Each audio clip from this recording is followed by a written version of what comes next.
اللہ تبارک و تعالی قرآن پاک میں ارشاد فرماتا ہے وَلَا تَمْشِ فِي الْأَرْضِ مَرَحًا۔ اس کا مطلب ہے کہ زمین پر اکڑ کر نہ چلو۔ ہم نے کہا تھا کہ دین سے متعلق کوئی بھی مسلمان دین پر عمل اس وقت کر سکتا ہے صحیح طریقے سے جبکہ اس مسلمان کو دین کی سمجھ ہو، دین کا علم ہو۔ حضور نے کیا فرمایا؟ الدین کلہ ادب۔ دین اسلام مکمل کے مکمل سراپا دین ادب ہے۔ ابھی پرسوں ہم نے آپ کے سامنے کچھ باتیں رکھی تھی نماز سے متعلق، جس میں ہم نے نماز کے کچھ فرائض بتائے، واجبات بتائے، کچھ سنت ہے، کچھ مستحبات ہے۔ تو جسے ہم نماز کے فرائض اور واجبات اور سنت اور مستحبات کہتے ہیں وہ حقیقت میں نماز کے آداب ہیں۔ نام الگ الگ ہے، کچھ چیزیں ضروری ہے، بہت ضروری ہے تو اسے فرض قرار دیا گیا، اس سے کم ضروری ہے تو اسے واجب قرار دیا گیا۔ تو یہ ہم نماز کے لیے کہتے ہیں کہ یہ نماز کے فرائض ہے، یہ واجبات ہے، یہ شرائط ہے، یہ سنن ہے، یہ مستحبات ہے، یہ حقیقت میں نماز کے آداب ہے۔ اسی طریقے سے حج میں جو کچھ ارکان ہیں، ہم کچھ ارکان کو فرض کا نام دیتے ہیں، کچھ ہم واجب کا نام دیتے ہیں، کچھ کا نام ہم شرط دیتے ہیں۔ تو یہ جو ہم نام الگ الگ رکھتے ہیں یہ حقیقت میں حج کے آداب ہے، حج کے طریقے ہیں۔ اسی طریقے سے وضو میں، غسل میں ہم کچھ چیزوں کو فرض قرار دیتے ہیں، کچھ چیزوں کو سنت قرار دیتے ہیں، کچھ کو مستحب قرار دیتے ہیں۔ تو جسے ہم فرض، واجب اور مستحب اور سنت کہتے ہیں یہ حقیقت میں اس کے آداب ہوتے ہیں۔ ہم جس کو غسل کے فرائض اور سنت کہتے ہیں وہ حقیقت میں غسل کے آداب ہے۔ یہی وجہ ہے کہ جب ہم نے آپ کے سامنے نماز کے فرائض، واجبات، شرائط کی تمام چیزیں بتانے کے بعد جب ہم نے نماز کا طریقہ بتایا آپ کو کہ یہ نماز پڑھنے کا یہ طریقہ ہے، تو بتائیے اس میں فرائض بھی آئے کہ نہیں، واجبات بھی آئے کہ نہیں، سنن و مستحبات سب کے سب آئے کہ نہیں؟ مطلب یہ ہے کہ ہم جن چیزوں کو نماز کے فرائض یا واجبات یا سنن یا مستحبات قرار دیتے ہیں وہ چیز حقیقت میں، وہ اشیاء حقیقت میں نماز کے فرائض واجبات ہم نام دیے وہ حقیقت میں آداب ہے۔ کچھ ضروری آداب ہے، کچھ زیادہ ضروری آداب ہے، کچھ اس سے کم ضروری آداب ہے۔ یہ آداب ہے تو دین مکمل کے مکمل ادب ہے۔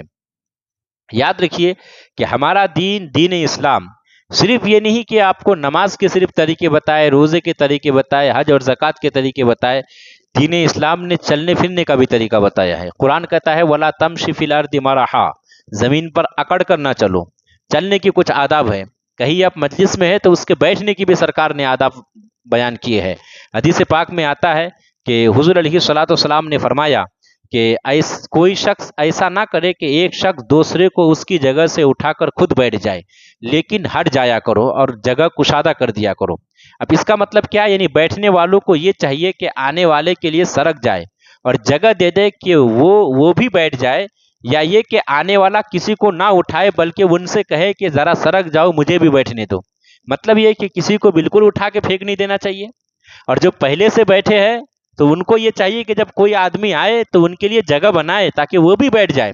خود حضور علیہ الصلوۃ والسلام سے ایک دوسری حدیث دیکھیے، کہتے ہیں کہ حضرت ابو بکر رضی اللہ تعالیٰ عنہ وہ کہتے ہیں کہ ہمارے پاس ایک شہادت میں ایک شخص ان کے لیے اپنی جگہ سے اٹھ گیا، انہوں نے اس جگہ پر بیٹھنے سے انکار کیا اور یہ کہا کہ نبی پاک صلی اللہ علیہ وسلم نے اس سے منع فرمایا۔ حضور علیہ الصلوۃ والسلام نے اس سے بھی منع فرمایا ہے کہ کوئی شخص ایسے شخص کے کپڑے سے ہاتھ پوچھے جس کو یہ کپڑا پہنایا نہیں۔ مطلب اس میں جو آپ کو اچھا آگے جو حدیث پاک ہے یہ زیادہ احتیاط ہے، اس کو سمجھنے کے بعد آپ کی بات سمجھ میں آئے گی کہ سرکار علیہ الصلوۃ والسلام نے یہ حکم کیوں دیا ہے۔ حضور علیہ الصلوۃ والسلام ایک مجلس میں تھے، حضور علیہ الصلوۃ والسلام کے پاس ایک صحابی آئے، حضور کے ایک دیوان، ایک جانثار آئے، جگہ خالی تھی، پھر بھی حضور علیہ الصلوۃ والسلام تھوڑا سا ایسے کھسکے، تو اس شخص نے، آنے والے شخص نے کہا سرکار جگہ خالی ہے، پھر اس میں آپ کو زحمت کرنے کی، تکلیف اٹھانے کی ضرورت کہاں ہے، جگہ تو خالی ہے۔ تو حضور علیہ الصلوۃ والسلام نے فرمایا کہ جب کوئی مسلمان کسی مسلمان کے مجلس میں آئے تو اس کا حق یہ ہے کہ بھلے جگہ خالی ہو لیکن تھوڑا سرک جائے، اس سے آدمی کا دل رکھا جاتا ہے۔ کوئی آدمی آئے ویسے آپ کے پاس بیٹھ جائے تو مطلب یہ کہ آپ کو پرواہ نہیں ہے، آدمی آ کے بیٹھا پر آپ کو ان کے آنے سے شاید آپ خوش نہیں ہیں۔ آپ کے اخلاق کیا ہے، کہاں پتہ چلے گا کہ آپ ان سے خوش ہیں یا آپ ان کی عزت اور قدر کرتے ہیں یا ان کا احترام کرتے ہیں कि सामने आदमी आए तो थोड़ा सा खिसक गए, उनको बुला लिया अपने पास, इससे इंसान का दिल बढ़ता है। यानी कहीं जाओ, कोई आपके पास आए तो आपको जाने का भी सरकार ने तरीका बताया, कोई आपके पास आए तो उनको बिठाने का भी तरीका बताया, यानी बैठने का भी तरीका बताया गया है और बिठाने का भी तरीका बताया गया है। तो दीन इस्लाम में चलने फिरने से लेकर उठने बैठने तक के आदाब, ये तमाम चीजें दीन इस्लाम में बताई गई है। ऐसा नहीं है कि सिर्फ नमाज रोजे की ही मसाइल है या उसी के तरीके हैं। अगर रास्ते में चलते हो तो हदीस पाक का मफहूम मैं आपके सामने रखूं, क्योंकि हर हदीस को आपके सामने पढ़ के सुनाना बड़ा मुश्किल होता है। मैं मफहूम हदीस आपके सामने रखूं। सरकार फरमाते हैं कि बैठने से मुताल्लिक एक दूसरी बात सरकार फरमाते हैं कि दो आदमी के दरमियान, दो आदमी को जुदा करके नहीं बैठना चाहिए। ये हदीस पाक का मफहूम है। यानी दो शख्स बैठे हों, कभी कभी क्या होता है कि दोस्त के करीब बैठना पसंद करता है। अब ऐसे में आप बीच में आके बैठ गए तो वो जो पसंद करके बैठे थे उनको तकलीफ होगी।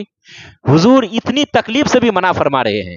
हमारा दीन वह है कि आप बैठो तो दो आदमी के दरमियान जुदाईगी करके मत बैठो, दोनों को अलग अलग करके मत बैठो। हाँ, वो अगर बैठाए आपके कि आओ आप यहाँ बैठो तो एक अलग बात है, वरना अगर दो शख्स पहले से बैठे हो सकता है वो अपनी मोहब्बत में साथ में बैठना पसंद करते हो, वो साथ में बैठे हो, तो इसको शरीयत ने मना किया है बैठना। ऐसा नहीं कि ऐसे बैठना नाजायज और हराम है, लेकिन दिल रखने के लिए किसी को तकलीफ ना पहुंचे, शरीयत ने यह भी बताया है कि दो आदमी बैठे हो तो उनके बीच उनको जुदा करके मत बैठा करो। और रास्ता चलने से मुताल्लिक हदीस पाक में आता है कि रास्ता चलने के आदाब ये है कि आदमी चले तो, अब हर मुल्क का अलग रूल रेगुलेशन है। दूसरे मुल्क में, बाहरी कुछ कंट्री में, कुछ मुल्क में इस तरीके से है कि चलने वाला दाएं तरफ से चलता है, हमारे यहाँ रास्ते के बाएं तरफ से चलते हैं। चलो उसमें कोई ये नहीं है, लेकिन ख्याल ये रखना है कि चलते चलने के आदाब क्या है। हुजूर अलैहिस्सलाम ने क्या फरमाया? अच्छा, सड़क के किनारे अगर बैठे तो उसके बारे में क्या फरमाया? सड़क के किनारे बैठे तो हुजूर अलैहिस्सलाम ने क्या फरमाया कि सड़क के किनारे बैठने से परहेज करो। और अगर मजबूरी हो बैठना हो तो फिर रास्ते के हुकूक अदा करो। अब ये चलने के भी हुकूक है और रास्ते के करीब बैठने के हुकूक है, दोनों बात हम एक साथ आपके सामने रख रहे हैं। पहले सरकार ने क्या फरमाया कि रास्ते के किनारे मत बैठा करो।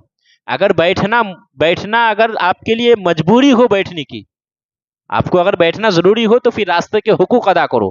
ये जो रास्ते के हुकूक है यही चलने के भी हुकूक है। तो शख्स ने पूछा, एक साहबी ने पूछा, या रसूल अल्लाह रास्ते के क्या हुकूक है? तो फरमाया कि जब रास्ते के किनारे बैठो तो अपनी निगाहें नीची करके रखो। जब कोई शख्स आए और सलाम करे तो सलाम का जवाब दिया करो। रास्ते के किनारे बैठो तो किसी को नेकी की बात या भलाई की बात बताओ, बुरी बात मत बताओ, बुराई की तरफ मत किसी की तवज्जो फेरो।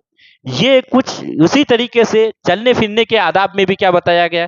चलने फिरने के आदाब में शरीयत कहती है कि इंसान चले तो ना बहुत ज्यादा तेज चले ना बहुत आहिस्ता चले, और ना पैर घिसेट घिसेट के चले और ना ही इस तरीके से चले कि जैसे कोई लफंगा चल रहा हो। ऐसा भी नहीं होना चाहिए। चलने का भी एक तरीका है, मुहज्जब अंदाज में चलने का तरीका, ना आप बहुत ज्यादा स्पीड में हो ना बहुत ज्यादा आहिस्ता हो। सड़क के जिस किनारे में, जिस कंट्री में जो सिस्टम है आप उस एतबार से चले।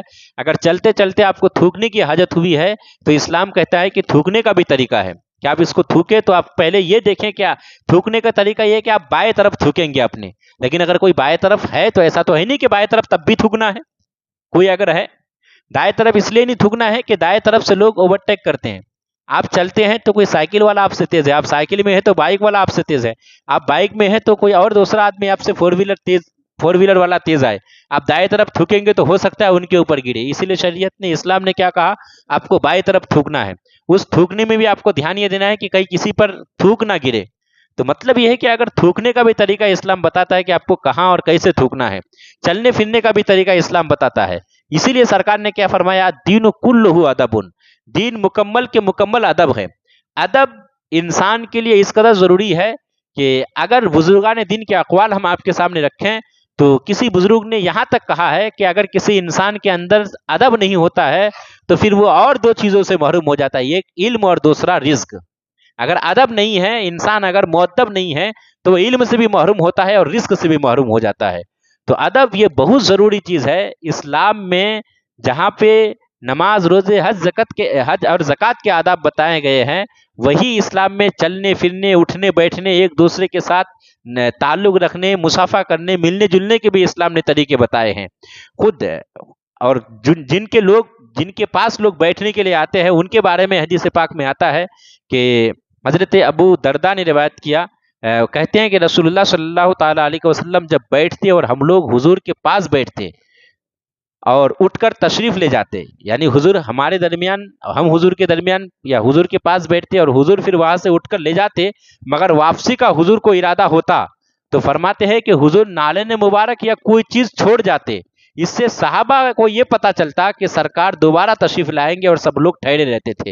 यानी अगर किसी के लिए, अगर कोई शख्स, कुछ लोग अगर किसी के लिए बैठे हैं तो उनके उठने का भी तरीका इस्लाम बताता है कि आप, अगर आपको दोबारा उठ के जाकर अगर दोबारा आना है तो इस्लाम बताता है कि आपको यूं नहीं चले जाना है कि लोगों को लगे कि शायद चले गए, नहीं, आप कुछ ऐसा भी छोड़ के जाओ, नालैन है या कोई भी सामान इस तरह छोड़ के जाओ कि आपका ये छोड़ के जाना पता बताए, इस बात की तरफ इशारा करे कि आप जा रहे तो मुकम्मल नहीं, आपको वापस भी आना है, ये सामान छोड़ के जा रहे मतलब है कि आप वापस आएंगे।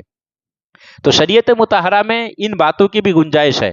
खुद एक हदीस पाक है कि हुजूर अलैहिस्सलाम मस्जिद में तशरीफ फरमा थे, उसके लिए हुजूर अलैहिस्सलाम अपनी जगह से सरक गए। उसने अर्ज किया, या रसूल अल्लाह, जो हदीस मैंने आपके सामने रखी, जगह कुशादा मौजूद है तो फिर सरकार को सरकने या तकलीफ फरमाने की क्या जरूरत थी? इरशाद फरमाया, मुस्लिम का ये हक है कि जब उसका भाई उसे देखे उसके लिए सरक जाए, सिर्फ देखे तो उसके लिए सरक जाए।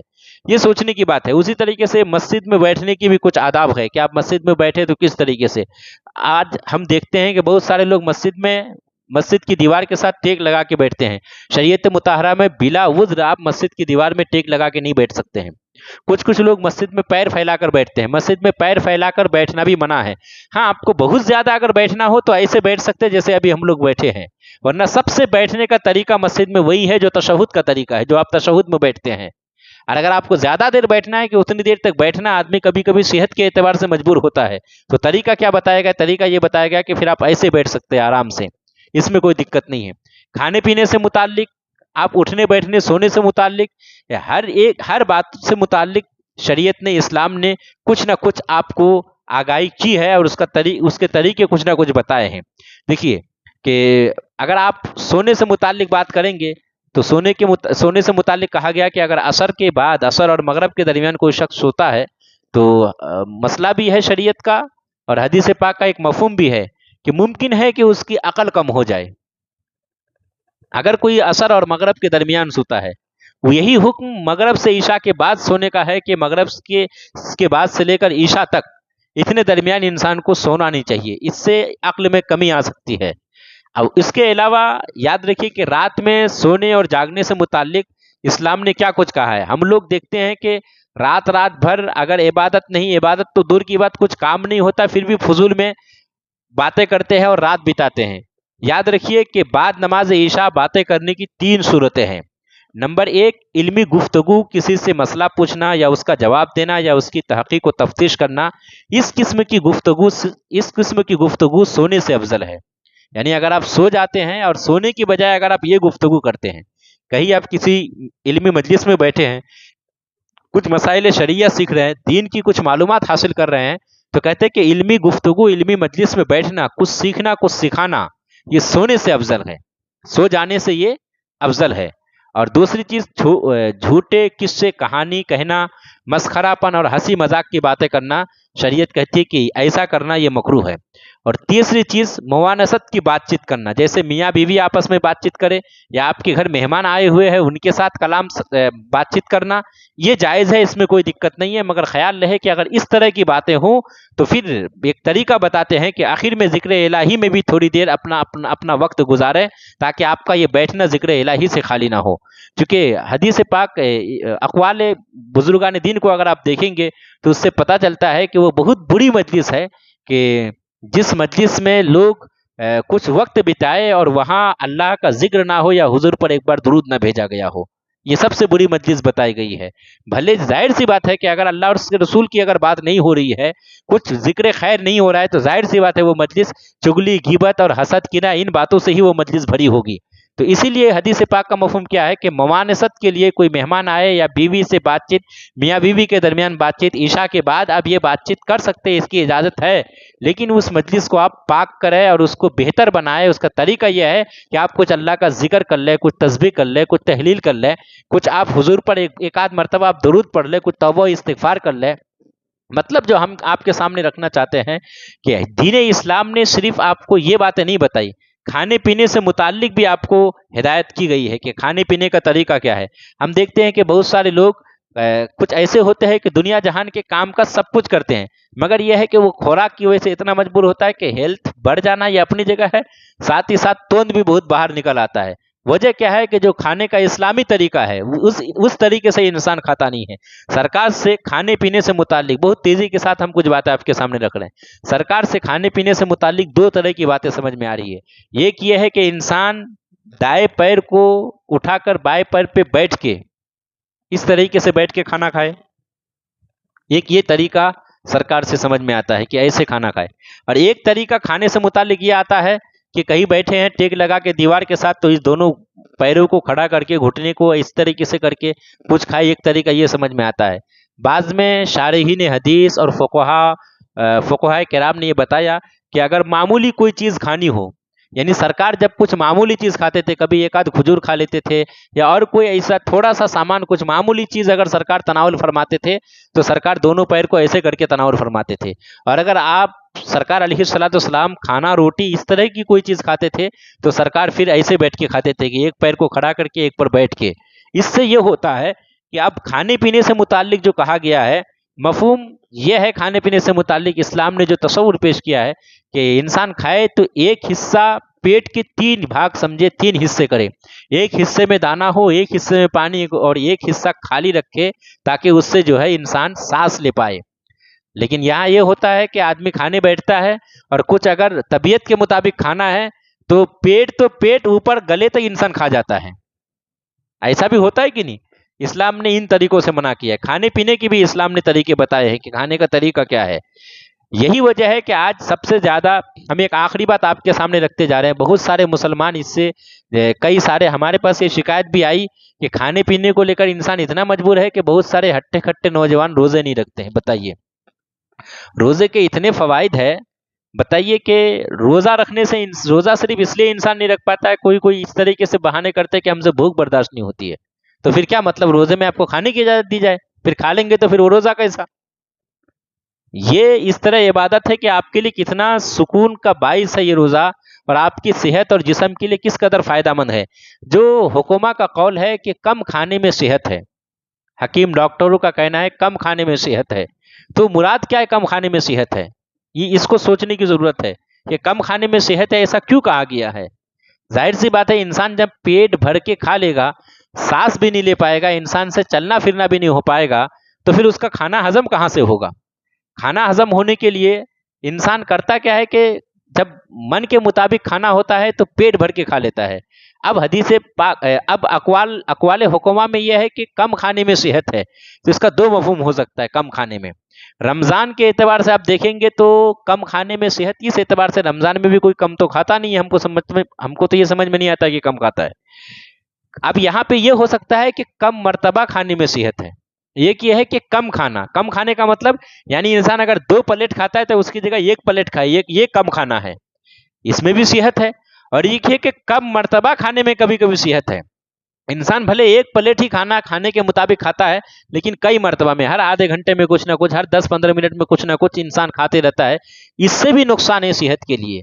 रमजान मुबारक में कोई कम नहीं खाता है, पर आपका रोजा रखना इसलिए फायदा देता है क्योंकि आप कम मर्तबा खाते हैं और एक टाइम टेबल के एतबार से खाते हैं। आप इफ्तारी कर लिए तो आप इशा के बाद खाएंगे, फिर सहरी में, बस इसके अलावा बीच में आप कुछ खाना पीना नहीं करते हैं। और अगर आपका रोजा नहीं होता है तो 7 बजे अलग नाश्ता, 7:30 बजे अलग नाश्ता, 8 बजे अलग नाश्ता, 9 बजे अलग नाश्ता, 9:30 बजे अलग, 10:30 बजे अलग, 11 बजे कभी चाय, कभी पकौड़ा, कभी रोटी, यानी चलते रहता है।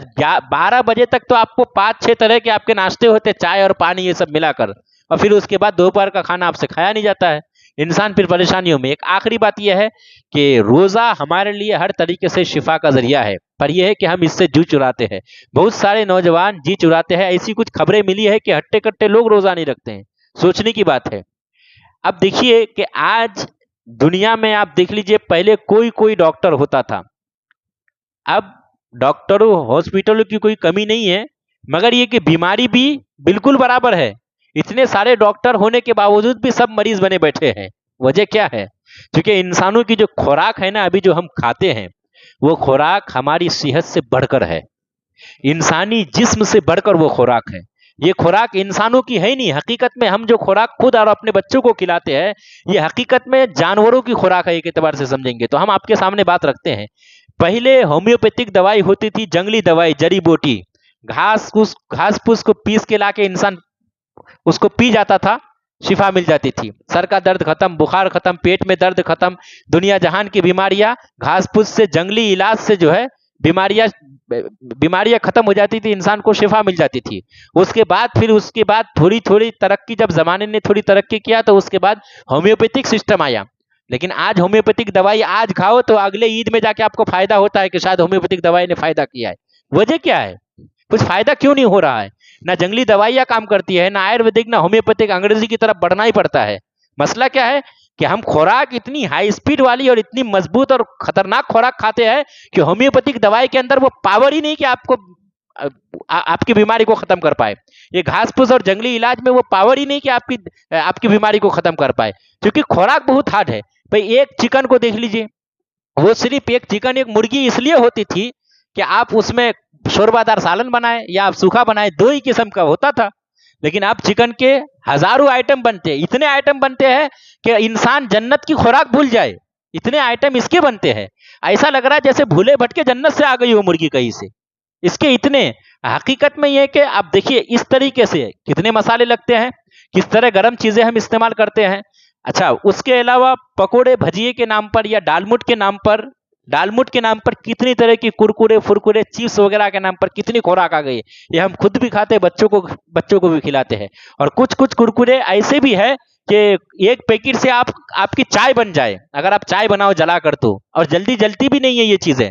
सोचने की बात है, इस तरह खतरनाक चीजें जो चीज खाने के लिए है नहीं, हम उसको जब हम पेट में डालेंगे इतने सारे केमिकल के साथ, इतनी खाद वाली चीजें हम पहले से खा रहे हैं।